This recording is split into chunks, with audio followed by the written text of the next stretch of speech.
प्यारे दोस्तों, आप सभी का स्वागत है the Amrit education YouTube channel पर। इस वीडियो में आज हम कवर करने वाले हैं RRB group D 2025 top 50 very IMP question. दोस्तों ये वीडियो आपके लिए बहुत ही हेल्पफुल होने वाली है, क्योंकि दोस्तों इस वीडियो में हम जो लगातार रेलवे में पूछे जा रहे जीके से प्रश्न है वो कंप्लीट कराने वाले हैं। तो आप वीडियो को लाइक कर लें और चैनल को जरूर सब्सक्राइब कर लें, बेल आइकन प्रेस कर लें, ताकि हम जो भी वीडियो डालें वो सबसे पहले आप तक पहुंच सके। तो चलिए शुरू करते हैं। आपको बस इतना करना है कि आपको देखना है कि 50 प्रश्नों में से आप सही आंसर कितने प्रश्न का दे पाते हैं। कम से कम आपको 40 प्रश्न का सही आंसर चाहना चाहिए, क्योंकि ये बहुत ही महत्वपूर्ण प्रश्न है जो कि बार बार पूछे जाते हैं और सभी को इसके आंसर पता होना चाहिए। तो चलिए दोस्तों, आपको वीडियो को लास्ट तक जरूर देखना है। स्टार्ट करते हैं। प्रश्न पहला है, निम्नलिखित में से कौन सा बाघ अभ्यारण्य सबरीमाला में संरक्षित स्थान पर स्थित है? तो पेरियार जो अभ्यारण्य है दोस्तों, बाघ अभ्यारण्य है, वह सबरीमाला में संरक्षित स्थान पर स्थित है। ठीक है, अगला प्रश्न देखेंगे दोस्तों। अगला प्रश्न है आपका, लीवर के संचालन के लिए ब्राहा रूप से लगाया बल क्या है? लीवर के संचालन के लिए ब्राहा रूप से लगाया गया बल क्या है? तो इसका करेक्ट आंसर हो जाएगा, क्या कहते हैं? प्रयास कहते हैं। ऑप्शन सी करेक्ट आंसर हो जाएगा। अगला प्रश्न है आपका, कारखाना अधिनियम 1881 किसके कार्यकाल में पारित किया गया था? बताइएगा। ऑप्शन है डफरेन, रिपन, मियो और लिटन। तो इसका करेक्ट आंसर क्या हो जाएगा दोस्तों? रिपन के कार्यकाल में दोस्तों कारखाना अधिनियम 1881 लॉन्च किया गया था। अगला प्रश्न है आपका, भारतीय खेल प्राधिकरण यानी SAI की स्थापना कब हुई थी? तो भारतीय खेल प्राधिकरण की स्थापना दोस्तों 1984 में हुई थी। ऑप्शन डी इसका करेक्ट आंसर हो जाएगा। ठीक है, ऑप्शन डी करेक्ट आंसर हो जाएगा। अगला प्रश्न है आपका, मसाई जातियां निम्नलिखित में से किस देश में हैं? बताइए, मसाई जाति निम्नलिखित में से किस देश में पाई जाती है? तो इसका करेक्ट आंसर हो जाएगा ऑप्शन डी, केन्या। ठीक है, ऑप्शन डी करेक्ट आंसर है। अगला प्रश्न है आपका, भारतीय प्रेस की मुक्तिदाता के रूप में किसे जाना जाता है? भारतीय प्रेस के मुक्तिदाता के रूप में दोस्तों किसे जाना जाता है? चार्ल्स मेडकॉक के लिए जाना जाता है। ऑप्शन सी करेक्ट आंसर हो जाएगा। अगला प्रश्न है आपका, राउरकेला स्टील प्लांट कहां स्थित है? तो राउरकेला दोस्तों स्टील प्लांट कहां पर है? उड़ीसा में स्थित है। ऑप्शन सी करेक्ट आंसर हो जाएगा। दोस्तों यदि आप कोई भी परीक्षा देते हैं या एग्जाम देते हैं, इससे पहले दोस्तों आपके लिए रेलवे ग्रुप डी, जैसे आप रेलवे ग्रुप डी का एग्जाम देते हैं, इसके पहले आपको मॉक टेस्ट लगाना बहुत जरूरी है। आप देखेंगे हर कोई बताता है कि मॉक टेस्ट लगाना बहुत जरूरी है। आपने टॉपर से भी सुना होगा मॉक टेस्ट कितना जरूरी है दोस्तों। ये आपकी जो कोई एग्जाम देने की जो कैपेसिटी है उसको इंप्रूव करता है। तो आपको मॉक टेस्ट जरूर लगाना चाहिए। द अमृत एजुकेशन की एप्लीकेशन, जिसका लिंक डिस्क्रिप्शन में है, आरआरबी ग्रुप डी के लिए अनलिमिटेड दोस्तों, जो आप एग्जाम तक यदि रोज हर दिन एक टेस्ट देंगे तो भी यहाँ पर टेस्ट नहीं बढ़ाने वाले हैं। आपको chapter wise test, previous year test, NCERT based test आपको यहाँ पर मिल जाते हैं। सभी प्रकार के टेस्ट मात्र 399 में, और 399 पर दोस्तों आपको यहाँ पर भी 30% का आपको यहाँ पर कूपन मिलेगा। तो आप जल्दी से जाइए, रेलवे ग्रुप डी के लिए जो टेस्ट सीरीज है इसे परचेस कीजिएगा। लिंक डिस्क्रिप्शन में है दोस्तों, बिल्कुल भी न चूकिएगा। और हर दिन एक मॉक टेस्ट लगाइए। अगर हर दिन नहीं लगा पाते हैं तो हफ्ते में 2 मॉक टेस्ट जरूर दीजिएगा। ठीक है, और दोस्तों बताना चाहेंगे, यदि आप जो RRB group D previous year question PDF या स्टडी मटेरियल या कोई भी दोस्तों पीडीएफ जो जैसे कि हम ये क्वेश्चन कंप्लीट करा रहे हैं विद आंसर सहित चाहते हैं, तो आप हमारे टेलीग्राम चैनल को भी सब्सक्राइब कर सकते हैं। लिंक डिस्क्रिप्शन में है। चलिए आगे बढ़ते हैं। अगला प्रश्न है आपका, सर्विस शब्द निम्नलिखित में से किस खेल से संबंधित है? तो दोस्तों जो सर्विस शब्द है वह किस खेल से संबंधित है? तो इसका करेक्ट आंसर हो जाएगा वॉलीबॉल से संबंधित है। ऑप्शन डी करेक्ट आंसर हो जाएगा। अगला प्रश्न है आपका, हिमालयन फ्रंटल फ्रंट शिवालिक को से अलग करता है, किससे अलग करता है? तो इसका करेक्ट आंसर हो जाएगा लघु हिमालय से अलग करता है। ऑप्शन ए करेक्ट आंसर है दोस्तों। अगला प्रश्न है आपका, ठोस कोण की इकाई क्या है? ठोस कोण की इकाई क्या है? तो इसका करेक्ट आंसर हो जाएगा steradian. Option C correct answer है। दोस्तों अभी तक आपने चैनल को सब्सक्राइब नहीं किया है तो सब्सक्राइब जरूर कर लें, क्योंकि यहाँ आपके एग्जाम के लिए बेहतरीन तैयारी कराई जाती है। The bunch of old letters किसने लिखा और प्रकाशित किया? तो दोस्तों a bunch of old letters, a bunch of old letters दोस्तों किसने किया? तो यह किया था दोस्तों जयप्रकाश नारायण ने। ठीक है, ऑप्शन ए करेक्ट आंसर हो जाएगा जयप्रकाश। इसका करेक्ट आंसर दोस्तों क्या है? The bunch of old letters, Jawaharlal Nehru. Option D इसका करेक्ट आंसर हो जाएगा। अगला प्रश्न है आपका, वर्ल्ड हैप्पीनेस रिपोर्ट 2018 के अनुसार निम्नलिखित में से कौन सा देश 2018 में पहले स्थान पर था? तो दोस्तों जो रिपोर्ट आई थी हैप्पीनेस रिपोर्ट, उसके हिसाब से दोस्तों इसका करेक्ट आंसर हो जाएगा फिनलैंड। फिनलैंड दोस्तों पहले स्थान पर आया था। एरीन किसे कहते हैं? एरीन किसे कहा जाता है? तो इसे दोस्तों सुगंधित हाइड्रोकार्बन के लिए क्या कहा जाता है? एरीन कहा जाता है। भारत के संविधान में अनुसूचियों की संख्या कितनी है? भारत के संविधान में अनुसूचियों की संख्या कितनी है? तो इसका करेक्ट आंसर क्या हो जाएगा? 12। ठीक है, ऑप्शन बी करेक्ट आंसर हो जाएगा।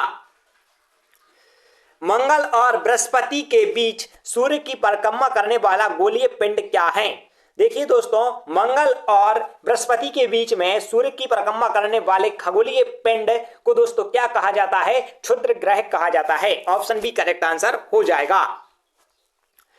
भारत का संविधान भारत को रिक्तस्थान के रूप में वर्णित करता है। किसके रूप में वर्णित करता है? तो राज्यों का एक संघ। ठीक है, ऑप्शन सी करेक्ट आंसर हो जाएगा। यह प्रश्न बहुत ही आईएमपी है, कई बार, हर बार दोस्तों, कई बार नहीं, हर बार एग्जाम में पूछा जाता है। यह प्रश्न वेरी आईएमपी प्रश्न है दोस्तों। ये याद रखना, भारतीय संविधान भारत को राज्यों का संघ, ठीक है, राज्यों का एक संघ के रूप में वर्णित करता है। अगला प्रश्न है आपका, राजीव गांधी खेल रत्न पुरस्कार 2020 के तहत एक खिलाड़ी द्वारा उत्कृष्ट प्रदर्शन के लिए कितने रुपए इनाम के तौर पर दिए जाते हैं? तो इसका करेक्ट आंसर क्या हो जाएगा? 1 करोड़। ठीक है, 1 करोड़ रुपए इनाम के तौर पर प्रदान किए जाते हैं। सरकार द्वारा किसानों को उनकी फसलों के लिए पूर्व घोषित मूल्य क्या है? सरकार द्वारा किसानों को उनकी फसलों के लिए क्या है दोस्तों? तो इसका करेक्ट आंसर हो जाता है न्यूनतम समर्थन मूल्य। ऑप्शन बी करेक्ट आंसर हो जाएगा। अगला प्रश्न है आपका, तवा नदी जो खाली रिक्त स्थान की सहायक नदी है, तवा जलाशय पर स्थित है, तो बताइएगा। तो इसका करेक्ट आंसर क्या हो जाएगा? नर्मदा। ठीक है, तवा नदी नर्मदा नदी की सहायक नदी है। ठीक है, क्या है दोस्तों? इसका करेक्ट आंसर क्या हो जाएगा? Narmada. Option C correct answer. निम्नलिखित में से किस जीवाश्म का भ्रूण उत्पत्ति और मूल संरचना समान है लेकिन उनके कार्य भिन्न हैं? ऐसी कौन सी दोस्तों ऐसी कौन सी जीवाश्म भ्रूण उत्पत्ति? तो इसका करेक्ट आंसर क्या हो जाएगा? 20 का करेक्ट आंसर हो जाएगा समान जीवाश्म। Option D correct answer. अगला प्रश्न है आपका, द्वितीय आंग्ल मैसूर युद्ध किस समझौते के तहत समाप्त हुआ? तो इसका करेक्ट आंसर हो जाएगा 21 का मैंगलोर। ठीक है, मैंगलोर समझौता के तहत दोस्तों समाप्त हुआ। अगला प्रश्न है आपका, संसद भवन स्थानीय क्षेत्र विकास योजना यानी MPLADS किस वर्ष शुरू की गई थी? तो दोस्तों MPLADS दोस्तों किस वर्ष शुरू की गई थी? तो इसका करेक्ट आंसर हो जाएगा 1993 में शुरू की गई थी। कोकजलमंडरू मध्य निम्नलिखित में से किस देश में स्थित है? तो दोस्तों कोकजलमंडरू मध्य कहां पर स्थित है? तो इसका करेक्ट आंसर हो जाएगा न्यूजीलैंड में स्थित है। Option D correct answer. अगला प्रश्न है आपका, निम्नलिखित में से किस संविधान संशोधन अधिनियम ने मतदाता आयु को 21 वर्ष से घटाकर 18 वर्ष कर दिया? दोस्तों इसमें करेक्ट आंसर क्या हो जाएगा कि पहले 21 वर्ष आयु थी, फिर 18 वर्ष कर दी मतदाता के लिए। तो इसका करेक्ट आंसर हो जाएगा 61वां संविधान संशोधन अधिनियम। आपको बताना है कि 61वां संविधान संशोधन कमेंट करके कि कब हुआ था। ठीक है, अगला प्रश्न है आपका, भारत के संविधान का संरचनात्मक भाग रिक्त स्थान से लिया गया है। कहां से लिया गया है? तो इसका करेक्ट आंसर हो जाएगा भारत सरकार अधिनियम 1935 से लिया गया है। द्वितीय गोलमेज सम्मेलन कब आयोजित किया गया? तो द्वितीय गोलमेज सम्मेलन दोस्तों कब आयोजित किया गया था? 1931 में आयोजित किया गया था। ऑप्शन सी करेक्ट आंसर हो जाएगा। किस नोबल गैस यानी उत्कृष्ट गैस को स्ट्रेंजर यानी अजनबी गैस कहा जाता है? तो इसका करेक्ट आंसर हो जाएगा 27 का करेक्ट आंसर हो जाएगा दोस्तों। क्या है इसका करेक्ट आंसर? जेनॉन। ऑप्शन कहां पर है? ऑप्शन बी इसका करेक्ट आंसर हो जाएगा।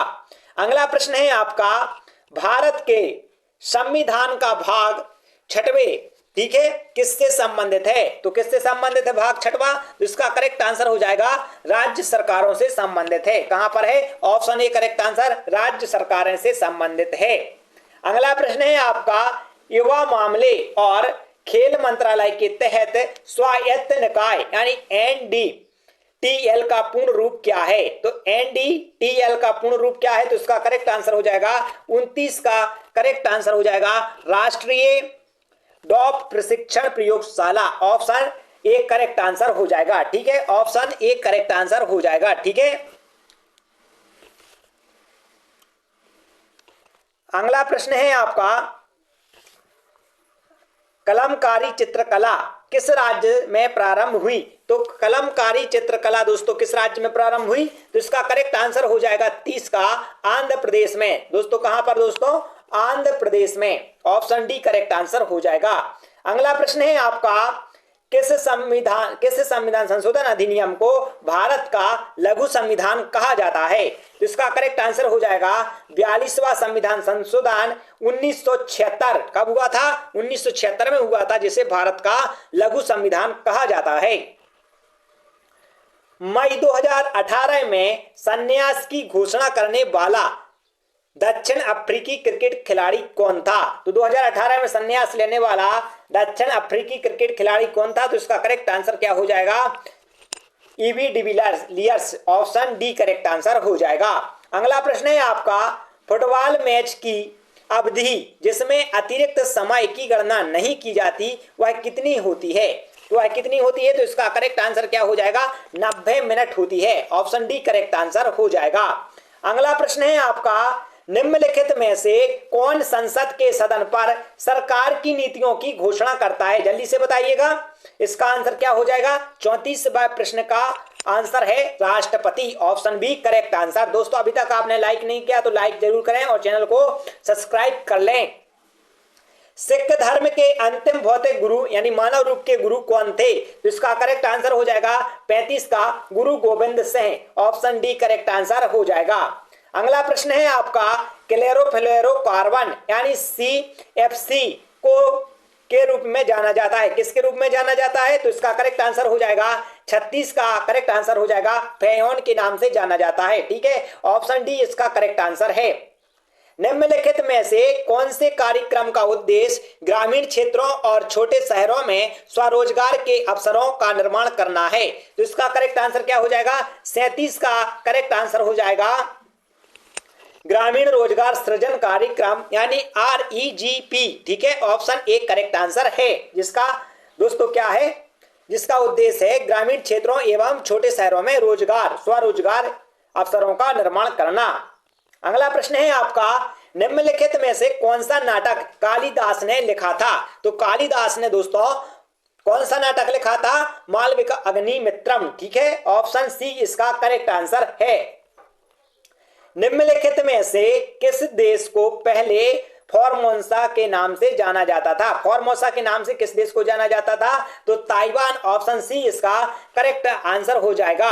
अगला प्रश्न है आपका, भारत का संविधान, ठीक है, कैसा है? सचित्र दस्तावेज, सबसे लंबा निम्नलिखित संविधान, मुद्रित दस्तावेज, आलिखित संविधान। तो भारत का सबसे लंबा एवं लिखित संविधान है। ऑप्शन क्या हो जाएगा दोस्तों? ऑप्शन बी करेक्ट आंसर हो जाएगा। अगला प्रश्न है आपका, भारत के संविधान के सुलेखक कौन है? मतलब किसने इसे हस्तलिखित किया है? तो इसका करेक्ट आंसर हो जाएगा प्रेम बिहारी नारायण रायजादा। ऑप्शन डी इसका करेक्ट आंसर है। महात्मा गांधी की अध्यक्षता में भारतीय राष्ट्रीय कांग्रेस का एकमात्र अधिवेशन कहां हुआ था? तो एकमात्र अधिवेशन दोस्तों कहां पर हुआ था? 42 बेलग्राम में हुआ था। ऑप्शन डी इसका करेक्ट आंसर हो जाएगा। सापेक्ष गति में परस्पर क्रिया करने वाली दो सतहों के बीच में कार्यरत घर्षण बल क्या है? बताइए। तो इसका करेक्ट आंसर हो जाएगा 43 का गतिशील घर्षण है, ठीक है, ऑप्शन बी इसका करेक्ट आंसर है। निम्नलिखित में से कौन सा अनुच्छेद देश में सभी नागरिकों के लिए सामान्य नागरिक संहिता से संबंधित है? तो इसका करेक्ट आंसर क्या हो जाएगा? अनुच्छेद 44। ठीक है, अनुच्छेद 44 समान नागरिक संहिता से संबंधित है। अगला प्रश्न है आपका बड़ी आंत का पहला भाग कौन सा होता है? बड़ी आंत का पहला भाग कौन सा होता है? तो इसका करेक्ट आंसर क्या हो जाएगा? सबसे बड़ा भाग पूछा गया है तो इसका करेक्ट आंसर है Sikkim, option B correct answer. जहां वार्षिक वर्षा रिक्त स्थान से अधिक होती है वहां उष्णकटिबंधीय सदाबहार वन पाए जाते हैं। यानी उष्णकटिबंधीय सदाबहार वन के लिए कितनी वर्षा की आवश्यकता होती है? तो इसका करेक्ट आंसर हो जाएगा 150 semi, option A correct answer. Bharat में किस राज्य में राष्ट्रीय उद्यानों की संख्या सबसे अधिक है? तो मध्य प्रदेश भारत का ऐसा राज्य है जहां पर सबसे अधिक राष्ट्रीय उद्यान पाए जाते हैं, ऑप्शन ए करेक्ट आंसर। अगले प्रश्न से पहले दोस्तों अभी तक आपने लाइक नहीं किया तो लाइक जरूर करें और चैनल को सब्सक्राइब जरूर कर लें। अगला प्रश्न आपका है भारत में निम्नलिखित में से किस राज्य यानी केंद्र शासित प्रदेश की ग्रीष्मकालीन और शीतकालीन राजधानी है? तो इसका करेक्ट आंसर क्या हो जाएगा? देखिए किस प्रदेश की ग्रीष्मकालीन राजधानी एवं शीतकालीन राजधानी अलग है, तो इसका करेक्ट आंसर क्या है? ऑप्शन बी जम्मू और कश्मीर। अगला प्रश्न है आपका प्रतिरक्षा विज्ञान के जनक कौन है? प्रतिरक्षा विज्ञान के जनक कौन है? ये आपको कमेंट करके आंसर देना है दोस्तों, कमेंट करके आंसर जरूर दीजिएगा। क्वेश्चन 49 का आंसर क्या होने वाला है कमेंट करें। अगला प्रश्न है आपका इंटरनेट कैफे, एटीएम बूथ और कॉल सेंटर किसके उदाहरण हैं? ये किसके उदाहरण हैं? तो इसका करेक्ट आंसर हो जाएगा ऑप्शन 1। ठीक है, तृतीयक क्षेत्र के उदाहरण हैं। ठीक है, तृतीयक क्षेत्र के उदाहरण हैं, ऑप्शन ए करेक्ट आंसर हो जाएगा। दोस्तों अभी तक हमने 50 क्वेश्चन, महत्वपूर्ण क्वेश्चन, इंपोर्टेंट क्वेश्चन कंप्लीट कर लिए हैं। तो आप वीडियो को लाइक कर दें, चैनल को सब्सक्राइब कर दें और एक कमेंट में जरूर बताएं कि आपने 50 में से कितने सही आंसर किए हैं। मिलते हैं नेक्स्ट क्लास के साथ और नेक्स्ट इंपोर्टेंट क्वेश्चनों के साथ मिलेंगे। तो आप वीडियो को लाइक, चैनल को सब्सक्राइब कर लें। Thank you.